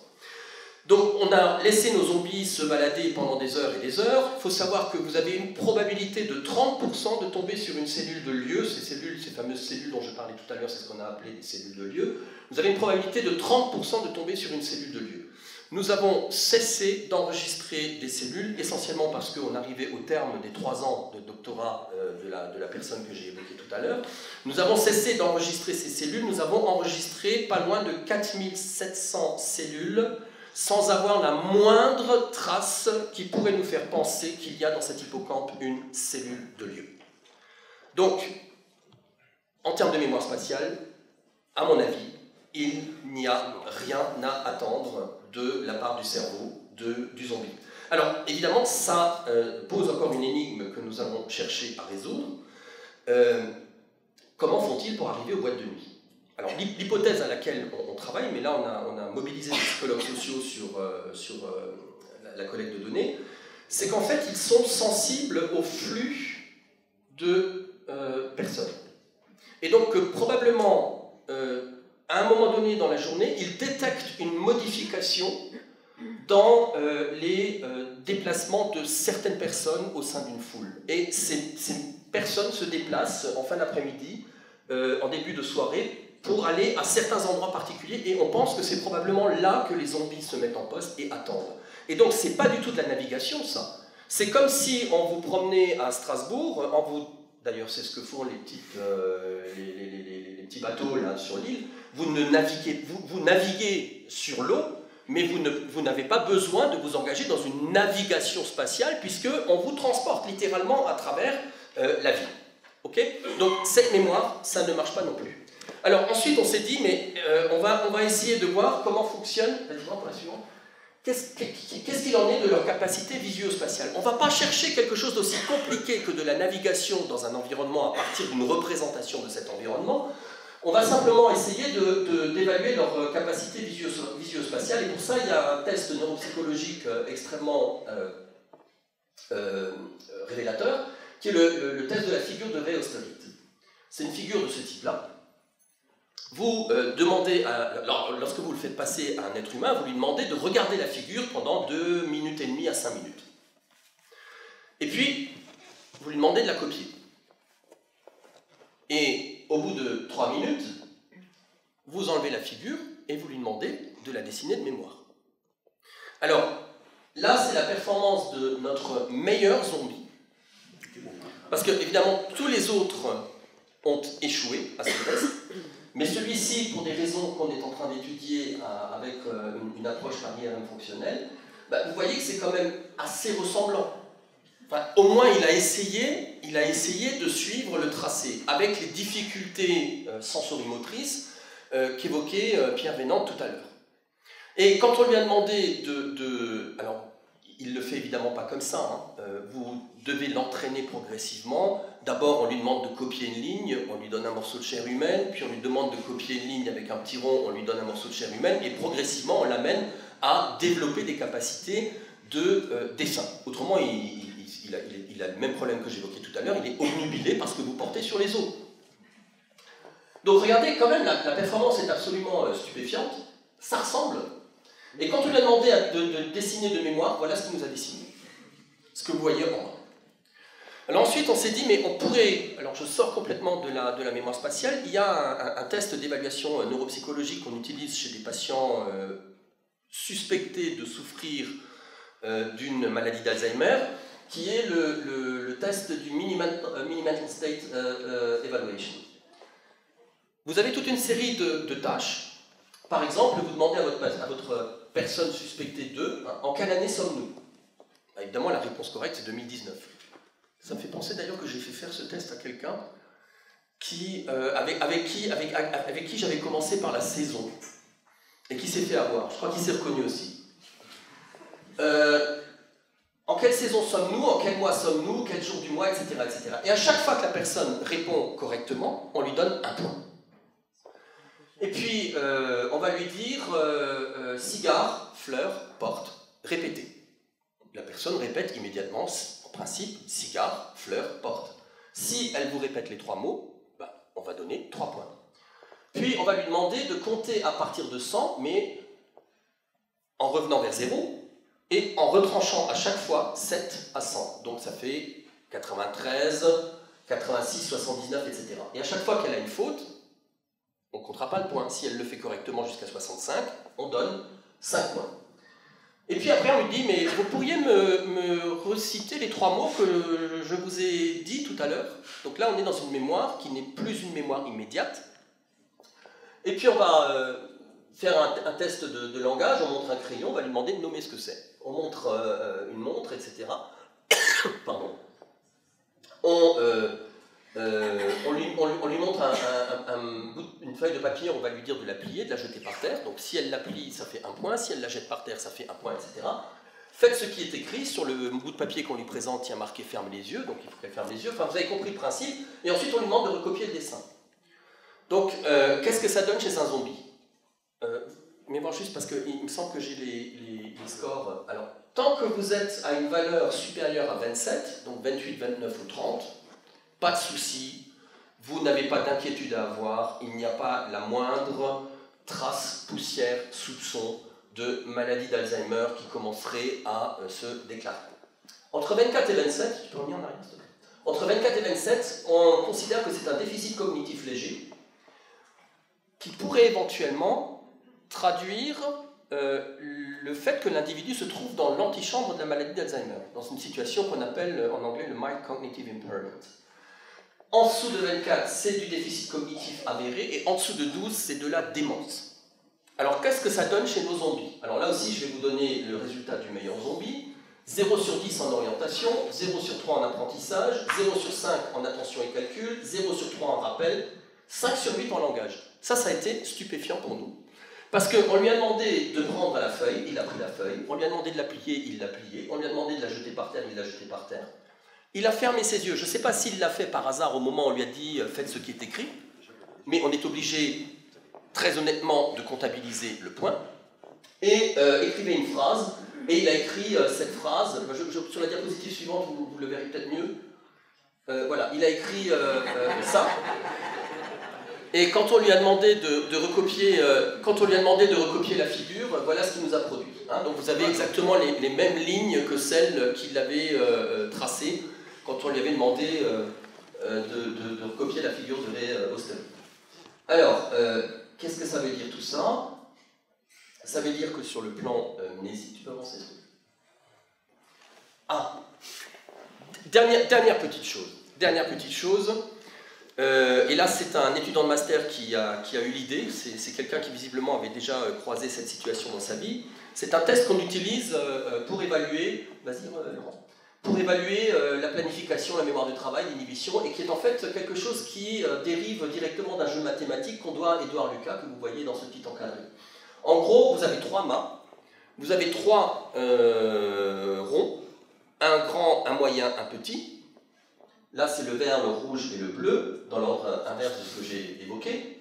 Et vous devez reconstruire la figure qui est à gauche sur le mât de droite en ne prenant qu'une seule pièce à la fois et en ne posant jamais une plus grande sur une plus petite. Il faut toujours que vous ayez une petite sur une grande. Donc je vous laisse réfléchir 2 secondes, puis je vous dirai après ce qui s'est passé avec le zombie. Donc en principe, la formule mathématique, c'est xn égale 2 puissance n moins 1. Donc comme on a 3 pièces, ça veut dire qu'on a 2 puissance 3 qui font 8, moins 1 égale 7. Donc en 7 déplacements, on doit réussir à reconstruire la figure de gauche sur le mât de droite. Non, ça va être vite fait. D'autant plus que j'ai préparé. Donc vous faites 2 mouvements, le vert sur le mat de droite, le rouge sur le mat du milieu, puis 2 autres mouvements avec le vert sur le rouge et le bleu à droite, puis le vert sur le mat gauche, le rouge sur le mat droit, on est à 6 si vous avez bien suivi, et maintenant on met le vert sur le rouge et on arrive à 7. Alors ça, on a essayé de le faire faire à notre zombie. Pour ne rien oublier, j'ai noté les choses parce que c'est assez faramineux. 1, il ne comprend pas les consignes. Donc, si jamais un jour vous êtes dans cette situation, il faut vous armer de patience, il ne faut pas vous énerver, il faut essayer d'insister parce qu'il y a toujours, c'est jamais perdu quoi. Il y a toujours une petite probabilité qu'il puisse se passer quelque chose. Ensuite, on s'est aperçu qu'il avait du mal à saisir les pièces. Parfois, il déplace 3 anneaux en même temps. Il ne les pose pas sur le mât. Il pose fréquemment un plus grand sur un plus petit. Il laisse tomber les anneaux de nombreuses fois. Alors là, il faut faire attention parce que le premier réflexe qu'il y a, c'est d'essayer de le ramasser. Si vous essayez de le ramasser, lui, il va essayer de vous bouffer la tête. N'oubliez pas que la seule chose qui l'intéresse, c'est ce que vous avez sur les os. Donc, il faut les ramasser avec prudence. Et alors, parfois, il prend les anneaux, en particulier le rouge, et il le met en bouche. Et il l'avale. Et donc, ça aussi, c'est une opération extrêmement délicate parce que les zombies sont un peu ouverts sur les côtés. Donc, il faut essayer de repérer l'anneau rouge à l'endroit où il se trouve dans le système digestif du zombie. Et on a une pince longue, genre pince à barbecue, là, vous voyez, pour les saucisses. Et on va chercher l'anneau dans l'abdomen du zombie et on le repose là où il l'avait pris au moment où ça lui a échappé, parce qu'on n'est pas censé lui filer un coup de main pour réussir le test. Et on continue tout ça, et sincèrement, même avec le meilleur de nos zombies, au bout d'1 heure, on a laissé tomber parce que c'était juste pas possible. Je crois que j'ai fini là. Oui. Pour résumer.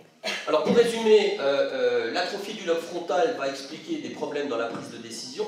Alors vous me direz, mais quand il suit quelqu'un qui sort de boîte, il prend bien la décision de le suivre? Non, il ne fait que le suivre.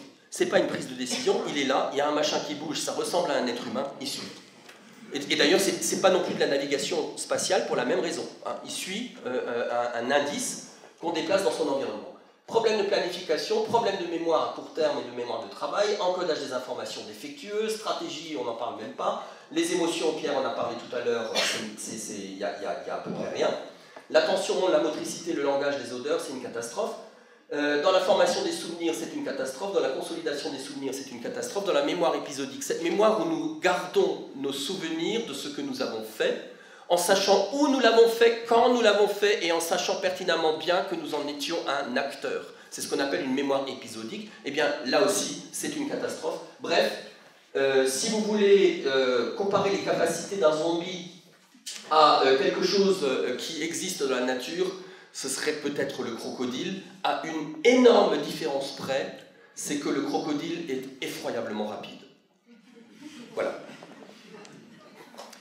Donc pour résumer en fait tout ce qui vient d'être dit, le zombie souffre de tout un éventail de pathologies, de symptômes au niveau locomoteur, au niveau de la cognition, au niveau de l'addiction, au niveau des troubles alimentaires, le sommeil qu'on n'a pas évoqué, ce qui en fait finalement une conjugaison, un modèle singulier qui conjugue tout un éventail de symptômes qu'on peut retrouver dans différentes pathologies humaines, maladie d'Alzheimer, maladie de Parkinson, addiction, troubles alimentaires. Et je pense que vous serez d'accord avec moi que c'est un sacré avantage pour la recherche d'avoir un seul modèle pour toutes ces pathologies. Réduction des coûts, etc. Et le fait qu'il soit aussi phylogéniquement très, très proche de l'homme en fait une cible de luxe pour développer des thérapeutiques pour justement essayer de soigner ces pathologies humaines. Je peux rajouter un petit mot, parce qu'il y a un aspect du modèle que tu n'as pas évoqué, qui me semble absolument essentiel, c'est qu'en plus c'est un modèle qui est formidablement écologique. Oui, pourquoi? On n'est pas entré dans le détail tout à l'heure, mais quand on veut faire un prélèvement sanguin, on coupe carrément un morceau, hein, il suffit de lui mettre une assiette de steak haché imprégné de phéromones humaines. Devant la grille, il y a un collègue qui est prêt avec un appareil qui s'apparente à ce qu'on utilise pour ébrancher les arbres fruitiers, vous voyez. Et l'individu coupe le morceau. Donc on récupère le morceau pour prélever le sang, Et on n'a pas besoin de ce morceau parce qu'on n'est pas toujours très adroit, vu qu'il faut faire très vite, et donc le reste, on jette aux autres zombies.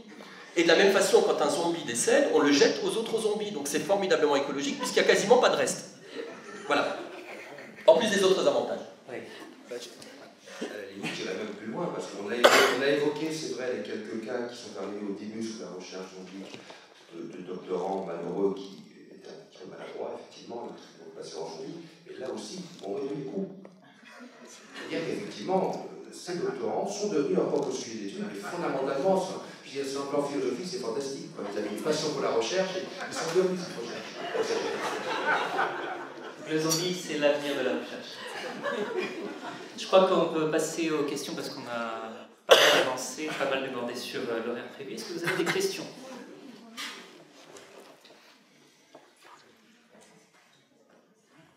Alors, je vais vous demander déjà dans quel champ vibratoire il se situe. Et ensuite, est-ce qu'il y a du magnétisme? Et est-ce qu'il se déplace, un peu une boutade, je me fais tout le temps presque écraser par les vélos, est-ce qu'il se déplace en vélo? Je peux répondre au magnétisme? Parce que là, on s'est posé exactement la même question. Alors pour le magnétisme, pour le magnétisme. Et ce qu'on a fait, vous savez qu'on fait aujourd'hui des aimants extrêmement puissants. Donc on a essayé de regarder si lorsqu'on plaçait dans leur studio, on a appelé ça plusieurs fois cage, mais entre nous on appelle ça studio. Lorsqu'on a placé donc l'aimant à très fort champ magnétique dans leur studio, à un endroit précis, et avec un système de caméra qui est fixé au plafond, on a suivi leur déplacement dans cette cage, en nous disant que s'ils avaient une attraction particulière par rapport au champ magnétique, ou une répulsion particulière par rapport à ce champ magnétique, nous le verrions, puisque avec une attraction, il passerait plus de temps à proximité de l'aimant, et avec une répulsion, il passerait plus de temps à distance de l'aimant. Or, vous placez l'aimant dans le studio, ça ne change strictement rien à leur comportement. Ils ne le fuient pas et ils ne le recherchent pas, ce qui nous fait penser qu'ils n'ont probablement pas de capacité à détecter les champs magnétiques. Est-ce que le zombie peut faire du vélo? Alors là, non, c'était pas possible. Non, là, franchement, on a essayé. Alors, on s'est dit finalement que Jean-Christophe Castel a dit que la mémoire épisodique est complètement morte chez eux. Par contre, la mémoire procédurale, le fait de savoir faire du vélo, de savoir faire quelque chose, ça, c'est quelque chose qui fonctionne sur la base du striatum, une structure qui finalement est encore là chez le zombie. Donc, on s'est dit, s'ils savaient faire du vélo avant, on dit toujours, ça ne s'oublie pas. C'est comme le vélo. Ben non. Le zombie, ils s'en foutent complètement du vélo. Par contre, la trottinette électrique, peut-être. Je vais passer la parole à... Bonjour, le voisin. Non, là, j'avoue que je n'ai pas de réponse. On n'a pas de réponse. Oui, au niveau de l'aura, tout ça. Ouais, à part que ça pue, on ne sait pas. En fait, le problème, ça serait de mesurer ça. C'est ça la difficulté. Alors on a une petite idée, vous savez qu'en Alsace, il y a un certain nombre d'endroits qui sont réputés pour leur magnétisme, en particulier en relation avec ce qu'on appelle les nœuds de Hartmann. Et on s'est demandé si on n'allait pas pouvoir envisager une expérience du même type que ce que j'ai décrit tout à l'heure par rapport aux aimants, en donnant un environnement un peu plus vaste, mais dans cet environnement, il y aurait une région particulière qui comprendrait un nœud de Hartmann. Le gros problème qu'on a, c'est que pour l'instant, on n'a jamais eu l'autorisation de la préfecture de sortir nos zombies et de les placer dans un milieu naturel. Donc je pense qu'on ne pourra pas vous répondre. À moins de trouver une possibilité d'amener le champ magnétique, le champ vibratoire à... Il y a des physiciens qui travaillent sur les champs vibratoires quand même. Il n'y a aucun physicien. Alors, il faut bien que vous compreniez une chose, hein. Nous ne sommes pris au sérieux que depuis quelques temps seulement. Je pense que si nous étions allés voir les physiciens il y a 3 ans, ils nous auraient pris au nez. Et en fait, il y a la situation, d'ailleurs comme la quasi-totalité de nos collègues nous ont pris pendant longtemps pour des fous. Et alors vous savez qu'à Strasbourg, on a la chance inouïe d'avoir 4 prix Nobel. Sur les zombies? Non, j'ai pas été... Pas encore. Ce n'est pas l'académie. Pardon, ça m'a échappé.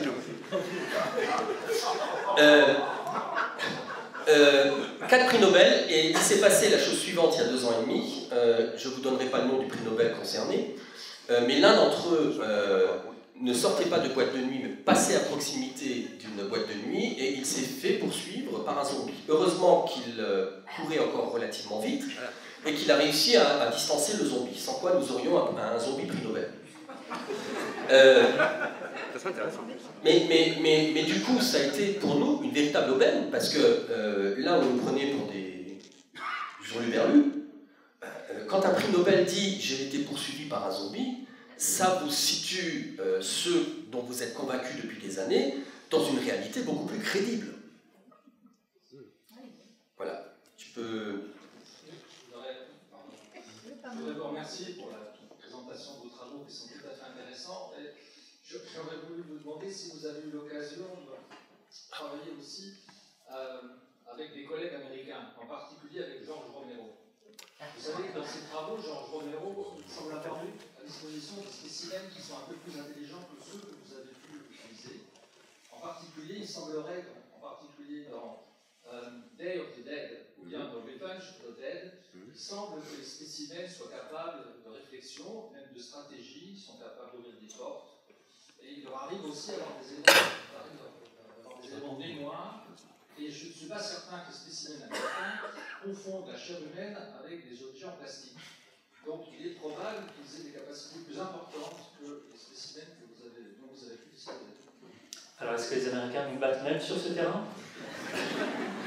Alors, je pense qu'il y a une remarque importante à faire. Je vois qu'on a affaire à un cinéphile averti, peut-être même un spécialiste des zombies, mais à ma connaissance, George Romero n'avait pas de laboratoire de recherche scientifique. Par contre, il avait très probablement une imagination débordante qui l'a conduit à faire des films. On est dans quelque chose de fictionnel. On n'est pas dans la réalité. Nous sommes dans la réalité. Pardon, j'entends pas. Dans certains de ces films, il étudie lui-même. Oui, mais vous le dites, vous le dites, il étudie, mais dans les films. Nous, on n'est pas dans un film, là. Je veux dire, notre boulot au quotidien, c'est le zombie. Quelqu'un veut rajouter? Oui, moi je voudrais dire d'ailleurs qu'on est très désolé de voir les films en général qui donnent une image des zombies tout à fait catastrophique. C'est à la fois pire et mieux en fait. Hein. Vous avez vu, ils n'ont pas de mémoire, ils n'ont rien, mais de donner une image aussi catastrophique comme dans The Walking Dead où finalement on n'a pas du tout le point de vue du zombie, nous ça nous pose vraiment un problème.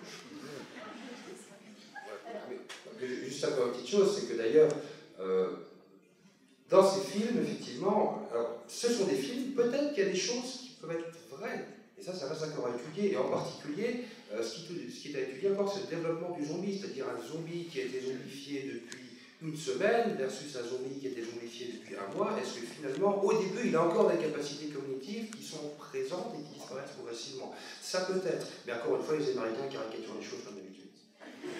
Mais est-ce qu'il ne pourrait pas effectivement y avoir des différences en termes culturels au niveau des zombies d'un pays à l'autre? Oui, c'est dans l'autre sens. Voilà. C'est ce qui nous intéresse particulièrement en fait. Nous, dans les recherches de l'histoire du zombie, on se demande vraiment quel est l'impact de l'histoire antérieure du zombie et de ses influences culturelles. Est-ce qu'il y a une trace de ces influences culturelles et est-ce que c'est simplement des catégories différentes selon les pays, des virus différents? On a un problème de frontières diagnostiques, hein, mais ça, on s'y confronte effectivement par des études multicentriques. En fait, c'est vers là qu'il faut aller de plus en plus. Il y a des questions. Merci pour cet exposé magnifique. Qu'en est-il finalement de la sociabilisation du zombie? Est-ce que vous avez étudié les zombies, enfin vous avez vu plusieurs zombies dans un studio, et qu'en est-il de la sexualité du zombie? Parce que c'est quand même assez instinctif. Ça tient pas la route. Alors, tu gardes la sexualité et On a déjà répondu. Hein. Oui, la sexualité, on a répondu. La sociabilité, c'est très simple. Alors là, l'expérience, c'est même pas compliqué à monter. Hein. Vous en prenez 5. Vous les mettez ensemble dans le studio, au bout de 15 minutes, il en reste un. Et encore pas entier. Voilà.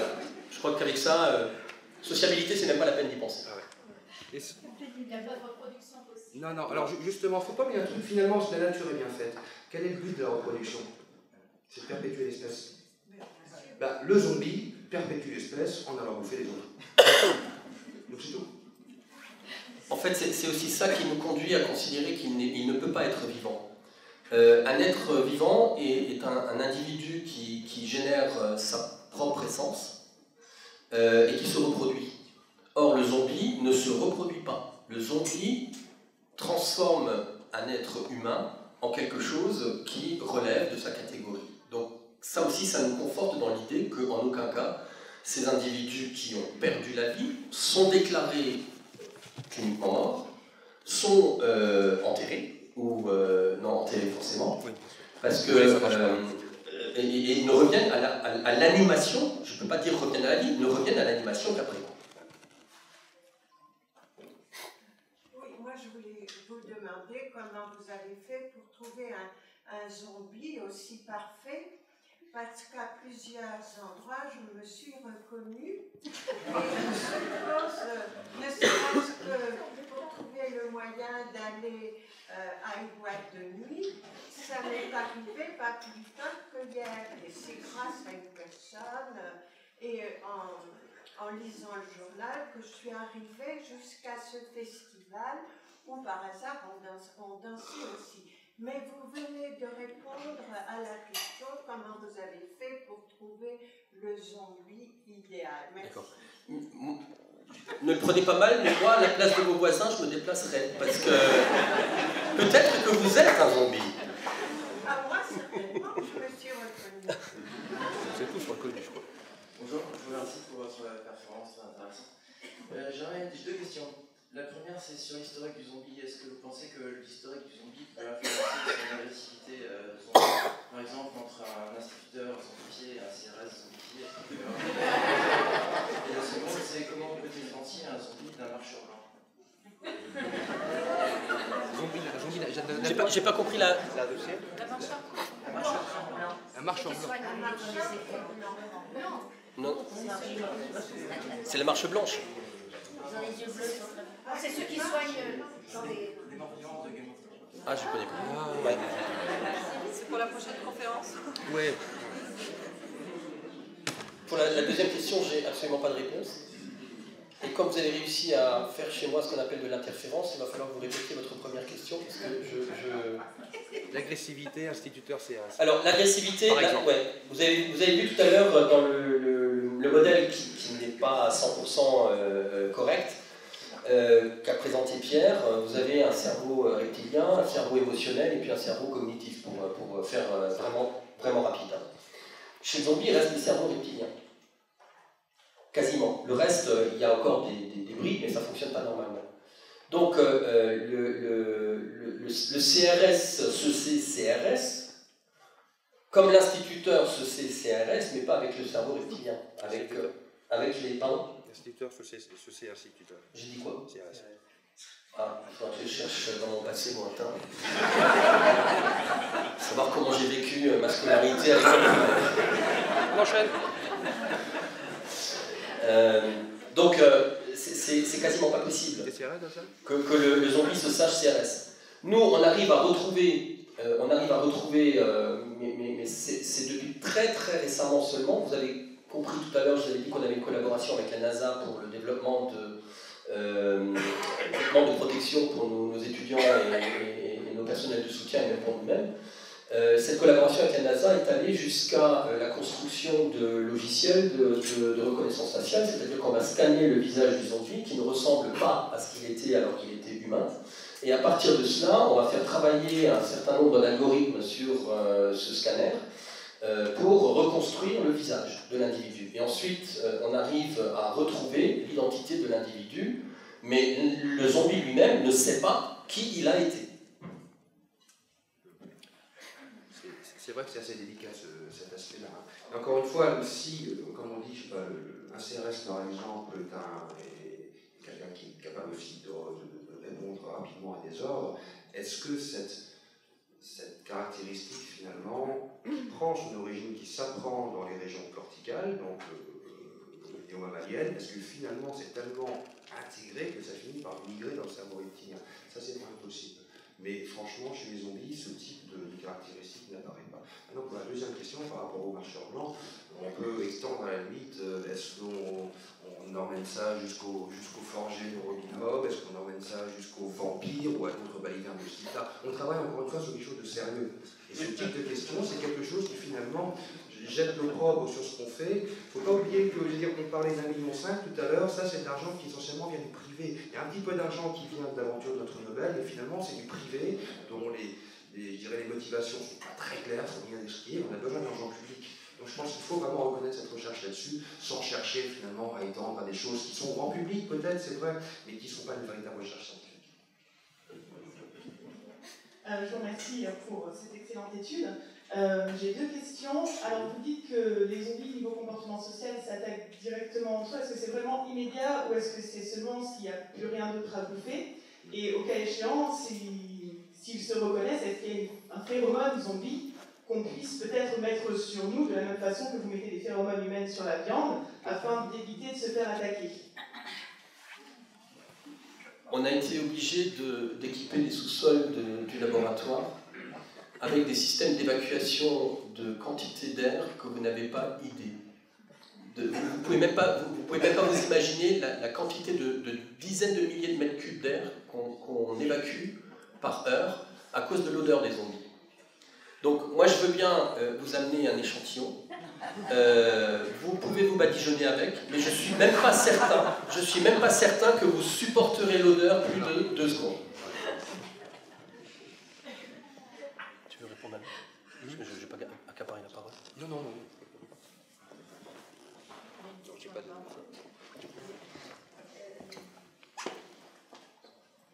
Bonjour. Est-ce qu'un zombie a des capacités de mimétisme? Et la deuxième question, est-ce qu'un zombie peut se faire peur à lui-même? Il se voit dans le miroir, comment il réagit? Reconnaissance de soi, c'est pas possible. Oui, c'est ce qu'on avait essayé, c'est pour ça qu'on s'est dirigé vers le ton, ça ne marche pas du tout. En fait, il brise le miroir, ça ne l'intéresse pas. Et la croix sur le front aussi, hein, ça ne marche pas du tout non plus. Aucune réaction. Et imiter, non, ça non plus. La capacité de mimétisme chez le zombie, c'est déplorable. À la limite, le zombie qui ne bouge pas finalement, quand il est dans le noir, dans un paysage un peu désolé, on ne le voit pas forcément, mais il ne prépare pas, il ne planifie pas. Et ça impliquerait effectivement de reconnaître déjà quelque chose, de reconnaître qu'il est différent et qu'il doit faire quelque chose de particulier pour ressembler à cette autre chose. Et là, c'est carrément au-delà de ce qu'on peut imaginer pour un zombie. On n'a absolument aucune donnée là-dessus qui dirait que la mimétisme serait possible. Bonjour. Moi, je me demandais si on pouvait faire un lien entre l'encéphalopathisme biforme bovine et le cas du zombie. C'est-à-dire que la maladie de la vache folle venait de consommation de protéines animales, enfin de farine animale. Du coup, est-ce qu'on peut faire une corrélation entre le zombie qui consomme ses congénères et... Alors, ce type de pathologie, en fait, ce qu'on appelle les pathologies à prion, c'est-à-dire avec des protéines anormales qui ont provoqué ces lésions ici. Et donc, on se souvient effectivement de l'époque de la crise de la vache folle, dans laquelle le fait d'avoir donné à bouffer à du bétail, effectivement, des restes de farine animale, on était passé finalement à ce type de lésion. Alors, chez le zombie, les lésions sont relativement focalisées, on l'a vu, sur certaines structures, la majorité des structures en réalité, alors que d'autres sont relativement épargnées. Dans le cas des maladies à prion, si je me souviens bien, ça s'étend à peu près partout de façon quasiment aléatoire. Pas tout à fait, hein, mais quasiment. Maintenant, dans le cas des maladies à prion, on a aussi une progression de la pathologie qui se fait quand même sur un certain temps. C'est très progressif. Chez l'homme, la maladie de Creutzfeldt-Jakob, en fait, c'est quelque chose qui prend, probablement, se déclenche un truc comme ça, il me semble. C'est quand même très très lent. Un zombie, ça ne vit pas longtemps. Un zombie, ça a une durée de vie extrêmement limitée. Et ce n'est pas une date limite de préférence. vraiment, c'est vraiment une date limite de conservation. Au bout d'un moment, ça part en morceaux dans tous les sens, ça tient pas. Donc c'est peut-être une forme de maladie à prion, mais dans ce cas-là, extrêmement accélérée. Est-ce qu'on a le temps pour une autre question? Et une petite dernière? Oui, bon.